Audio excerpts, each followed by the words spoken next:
Ketika anak, ya ini sebagai salah satu contoh Pak ya, dalam salah satu seminar beberapa waktu yang lalu, ada seorang ibu-ibu yang bertanya, ya, dia bilang, Ustadz, saya kewalahan dengan anak saya ini, dengan semua pertanyaan-pertanyaannya yang aneh-aneh, ya, saya bersangka baik bahwa ini menunjukkan alhamdulillah kecerdasan anak saya, insya Allah.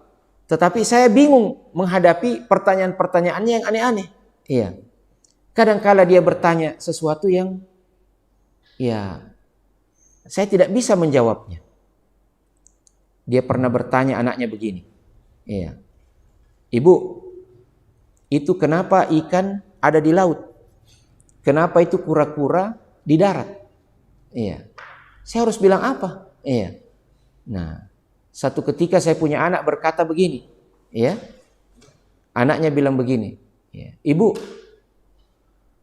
seandainya itu Pak Jokowi bukan namanya Jokowi, apakah dia tetap akan jadi presiden? Iya. Kira-kira bagaimana jawaban kita, Pak? Ya. Nah, kalau ada anak-anak bertanya begitu, saya bilang, iya, saya juga pernah pengalaman waktu anak saya kecil, umur-umur sebegitu, dia tanya. Karena kita kan gambarkan surga neraka. Jangan kok nakal. Orang berdosa itu masuk neraka, dibakar orang. Anak saya bilang, kenapa tidak direbus, Abah? Ya, karena ikan kan dibakar juga, ada ikan direbus, ya. Nah, bagaimana kita menjawab pertanyaan-pertanyaan yang seperti ini? Nah, disinilah perlu kita melibatkan rasa. Bukan hanya jawaban yang sifatnya argumentatif. Tidak harus selalu seperti itu tentunya.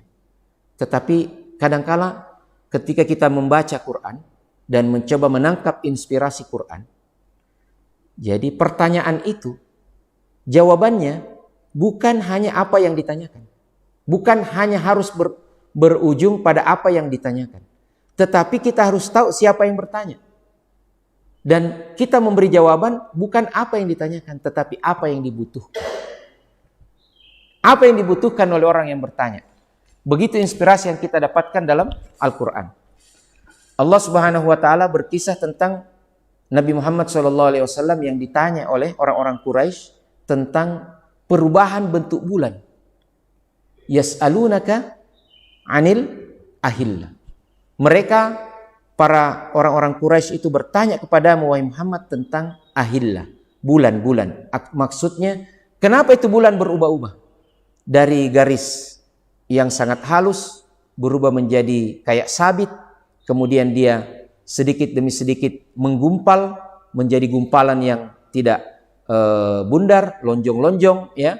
Kemudian lama-kelamaan dia menjadi sangat bundar dengan sempurna, kemudian menghilang lagi sedikit demi sedikit. Kenapa bisa begitu, wahai Muhammad? Ya. Apa yang Allah arahkan menjadi jawaban baginda Rasulullah SAW. Rasulullah SAW, ya, diarahkan oleh Allah untuk berkata, Qul, katakan wahai Muhammad, hiya mawaqitun lil hajj, mawaqitun lin nasi wal hajj.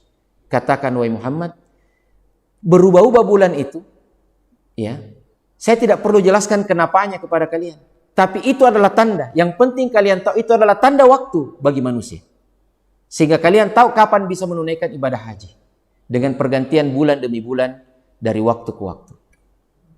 Artinya, ya, bukan sesuatu yang harus ditanyakan itu jawabannya adalah apa yang ditanyakan, tetapi apa yang dibutuhkan oleh orang bertanya. Ya. Katanya dulu ada yang bertanya kepada seorang ustadz, bagaimana caranya sholat di angkasa raya? Ya.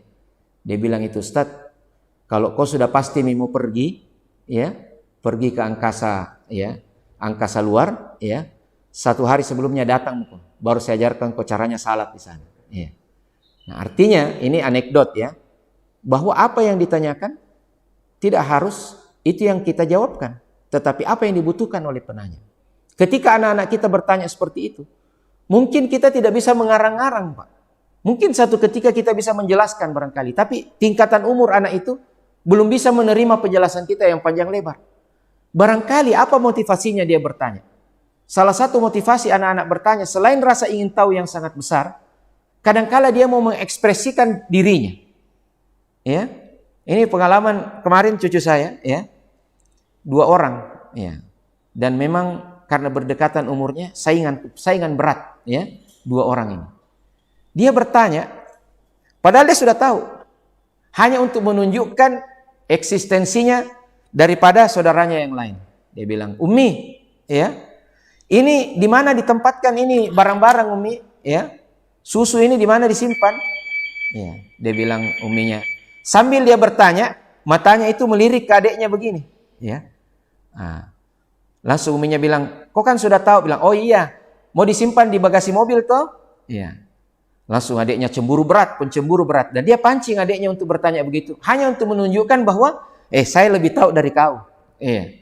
Nah, ya pertanyaan-pertanyaan begini tidak perlu dijawab, Pak. Hanya perlu penyikapan. Iya. Nah, kadang-kala adiknya membalas juga dengan pertanyaan, ya, hanya untuk menunjukkan bahwa saya lebih pintar, saya lebih tahu, saya lebih dekat kepada Ummi. Iya. Nah, jawaban-jawaban yang dibutuhkan sebenarnya bukan apa yang dia tanyakan, tapi sikap kita. Kadang-kala anak bertanya seperti itu juga untuk menunjukkan bahwa coba lihat pertanyaanku, nah Ummi, ya, kau tidak bisa jawab. Maka ungkapan kita, ekspresi kita dengan tidak bisa menjawab, itulah jawaban yang tepat. Wih, bagaimana hebatnya pertanyaanmu ini? Umi sampai tidak tahu bagaimana ini menjawab pertanyaannya. Iya. Itu yang diharapkan, respon. Mungkin, ya, kita yang bisa melihat situasi seperti itu. Nah, ketika ditanya, makanya saya bilang, Ibu, ketika ditanya, Ki, kenapa kura-kura, ya, di darat dan ikan di laut, ya? Karena kita mau pergi makan ikan. Nah, ketika ditanya, ya, kalau Pak Jokowi bukan namanya Jokowi, ya, apakah dia jadi presiden? Ya, jawabannya tidak harus yes or not, tapi kita bilang sabar Mokona, ya, tidak ada periode ketiga, insya Allah, ya, ya, periode berikutnya bukan Jokowi dan kita tidak harus berpikir lagi tentang dia, ya kan seperti itu, ya, itu sebagai salah satu example saja, ya, kita tidak masuk dalam ranah politik Pak, ya, sebagai salah satu contoh saja. Nah, jadi menjawab kadang-kala seperti itu.